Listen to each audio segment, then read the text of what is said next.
Dan di antara bentuk kesalahan orang-orang yang berwudu tatkala mengusap kedua daun telinga, kata beliau, yang pertama, akhdhu ma'in jadidin limashil udunain. Kesalahan yang pertama, ngambil air baru untuk ngusap kedua daun telinga. Sudah ngusap kepala, selesai, dia basahi lagi tangannya di bawah keran untuk ngusap telinga. Ini kesalahan. Kenapa? Tidak ada dalil dari Nabi SAW. Ini kan sesuai dengan sunnah. Tidak dicontohkan oleh Rasul seperti itu.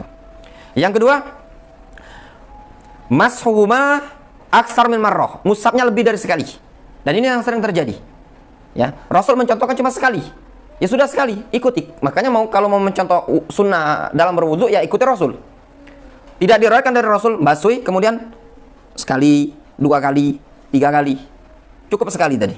Yang ketiga, mashu batinihima bil ibhamain wa zahirihima bis sabahatain. Kesalahan ketiga, ngusap bagian dalam telinga dengan jempol. Berarti gini, dibalik sama dia gini. Salah, ya, nanti gini. Salah kalau seperti ini salah. Yang telunjuk di luar, ya, sana. Kalau mengusap bagian dalam dengan jempol dan bagian luar dengan telunjuk, itu keliru.